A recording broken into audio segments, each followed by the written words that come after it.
Bimeze bite se? Cabona fresh kabisa cyisize ikivuto. Ikisize ikivuta se ubwo bisobanuye iki? Oya nyine kabisa nyine ibintu ni ibizabi. Reka ibizami se ni ibiki none?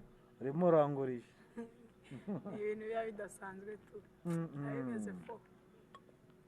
Life se bimeze bite ubundi bakwita nde muri busanzwe? Mu busanzwe isobanurira abanyarwanda bimeze bite? Ibintu ni macuri gusa nyine banyita Twizerene. Gusa nyine MK yanjye nyine banyita umwicanyi. MK se ubwo bisobanura iki noneho wallahi? Nyine ni agahimbano tu, ni agahimbano. Agahimbano bakwita MK. Oya ni umwicanyi. Umwicanyi? Kubera iki wise umwicanyi se? Ndavunagura kabisa.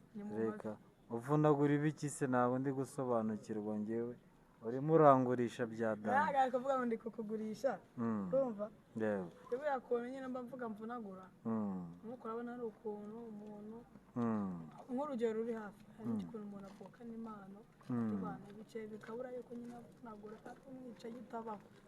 Nyine umwicanyi mu biki nicyo kintu nshaka kumenya. Yewe ndafite nk'impano ya music nyine dance nyine utuntu nk'utwo ngutwo abantu ari umwicanyi uvunagura mu muziki hose agerayo. None se ubwo impano yawe ni iyihe none? Shangiye mfite impano yo kuririmba kabisa. Ewana uraririmba none tugusanze muri korodoro ndabona barayisenye. Barayisenye gusa nyine ni ukwihangana umuntu agasakisha ubuzima. None se ubu wumvaga korodoro ariho uzahigira ubuzima? Ejo bundi nahuye n'umuproducer ukora muri studio yitwa Future. Nyine anyemerera ko azansanga muri korodoro akamfasha. Gusa nyine ibintu bizabi nyine birangira ataje. Byarangiye ataje? Gusa nyine nubwo yari yemeye kugufasha iki? Yari yemeye nyine kunjyana muri studio ku buntu nyine matamo utwo tuntu twose. Burange yaba drill na afrobeat ndetse n'izo guhimbaza njye nta ndirimbo n'imwe nashobora kuririmba natayitora. None se ukunda cyane niziye wowe cyangwa umuhamagaro wawe muri drill afrobeat izisi no kuramya Imana wumva umuhamagaro wawe mu guhindura isi ari uwuhe? Njye mba numva kabisa wenda nk'Imana nabasha wenda ari nka drill kabisa. Drill wumva wayibaje cyane. Yewe ngaho dutemo kuri drill twumva ibyo ari byo.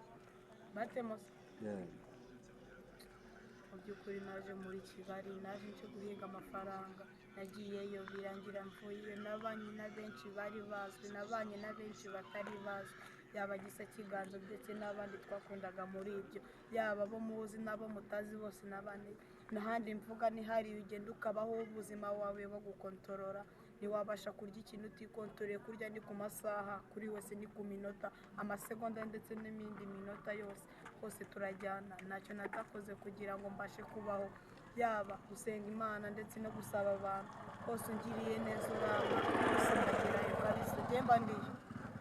None se hari ibintu turi gusobanukirwa ngabo mwabanyeyo harimo ngo undi nandi twumvishemo ngo Gisa ni umuntu ki? Gisa Kiganzo ni umuhanzi twumvishemo Gisa twumvamo undi hari indi zina uvuze nari kwibuka. Trizi bakora iki? Trizi nyine nawe ni umuhanzi kabisa arazwi. Nabo bose mwari mufungana? Bose nyine usibye wenda ko twari turi muri operation zitandukanye gusa bose twabanaga mu kigo nyine tu. Wowe waziraga iki? Njyewe nta kintu naziraga ni umukobwa w'inzererezi. Ni ukuvuga unose ntabwo nsobanukiwe ni gute ubundi umuntu ab'inzererezi ni gute bagufata bakagufunga ni gute umuntu ab'inzererezi? Nyine nk'uko bavuga ngo nta muntu w'inzererezi mu gihugu cye. Yego nyine urabizi hari ukuntu leta yongoza utuntu ukabona nk'uko ikoze umukwabo kandi iyo ikoze umukwabo ntabwo bagendera ngo kuki n'iki ubwo nyine iyo bagufashe kwa kubura in case bakugerekaho nyine bagufata nk'inzererezi nk'umuntu udafite address nyine udafite iyabo bakagushyira nyine aho babonye rero igikundi cy'abo bantu bakita inzererezi zitahira ukwezi amezi 3 iyo wibuze utahira amezi 6 cyangwa ukajya Nyamagabe ugakora imyaka 2 Nyamagabe. So umaze kujya Nyamagabe ugeze ugerayo? Oya sinagezeyo gusa inshuti zanjye nyinshi ziriyo hari nazavuye. Wafunzwe kangahe? Njye bamfashe inshuro 4. Muri izo nshuro enye bwa mbere bagufata wafungiwe he? hose n'inzererezi nagendaga hose nagendaga inzererezi wafungirwaga he? Gikondo kwa Kabuga. Yarara sorry nyiriye somo wigiye kwa Kabuga? amasomo wenda aba hari menshi sibyo ko umuntu abifata nkaho ntacyo ari cyo nyine nk'urugero birange hari abagiye babaye ariko njye nkabwira Imana ati buriya urakoze cyane kuko hari byinshi undinze buriya kuba uje kumbika hano hari byinshi undinze kabisa byambaho bibi kandi bitari byiza rero njye mbifata nk'isomo rikomeye cyane ry'ubuzima. So ni ukuvuga kuri kano kanya ufite imyaka ingahe? ubu ngubu nije 14 ejo bundi. 14. Ni ikihe kintu isi yakwigishije muri kano kanya? Birahari byinshi nize kubaho ndi njyenyine ndetse niga no kumva na discipline. Kubera iki wize kubaho uri wenyine? kuko njyajya kijya kibona nkabona ko nta n'umuntu twabana pe nkabona ko abantu bose nyine tudashobokanye nyine nko mu babyeyi banjye umwe mu babyeyi banjye wenda si biri ngombwa ngo mbashe kuba namuvuga nk'uko ariko nyine tubana nk'uko kumukoringa nyine akaba yavuga ko atananze bitewe na inspiration ndimo nyine yavuga ko atanze umva nyine biba bigoranye aba ari ukwihangana ukishyikiriza Imana gusa. Yose in case ari story twigeze kubona Diamond papa wigeze kwanga kumufasha akiri muto aramwanga nyine. Diamond tuza kubona amavideo bari muri studio yanga gusuhuza Sara namwihakana avuga ko atari se. So in case wowe wenda muri future numara gukira ukabona ubuzima bwarahindutse ese wowe uzabigenza gute? nyine bavuga ngo umubyeyi ko byagenda kose ari umubyeyi kumva ntabwo wamwihakana ntibiba ariko se hari icyo uzamufasha? ntabwo cyabura cyo namufasha gusa nyine nkomeza guhatana mfite imbaraga n'ubushake kugira ngo anytime azavuga ati nyamara wa mwana nihakanye yangiza kuri iki akaba yabasha kubona ko nanjye mfite icyo nshoboye akangarukira. Ni ukuvuga muri message waha ababyeyi babyara bakanga kwita ku bana babo, ni message wabaha nk'umwana uri muri korodoro? Ndabona uko ubuzima bumeze ndabibona ariko ntabwo ariko buzahora, bizahinduka ndabyizeye nkurikije umutima n'ubwenge ufite. Gira ubutumwa ugenera ababyeyi babyara bakanga kwita ku bana babo cyangwa bakabihakana. njye nahera kubihakana abana babo. umwana ushobora kumwihakana uyu munsi pe nibyo biranashoboka kandi n'ibyakanga ariko ntuzi ejo hazaza he. ushobora kumwihakana uyu munsi ejo ukamukenera sibyo? rero hari ukuntu hano umugani w'Abanyarwanda bavuga ngo bato batari gito. Bato batari gito ashobora kuba ari muto kano kanya ariko ejo ntabwo azahora ari muto kandi atari gito rwose. ashobora wenda kuzahora ari muto kuri wowe kuko ratugura ukura ngo rusumbe ijosi ariko mu by'ubushobozi n'ubukungu uzamukenera kandi ubizi neza ko azagira icyo yigeza.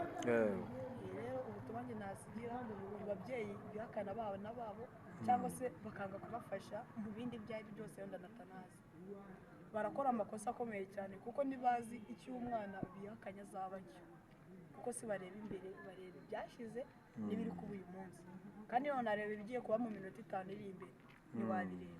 rero bikahakana umwana wawe uzi kuba mwibyariye kuko ejo nawe yafasha. nimba unamwihakanye wenda ntumwihakanire mu bantu uvuga ati ngewe n'ugutya na gutya rero nzasa nkufasha ukuntu kuko nishoboye.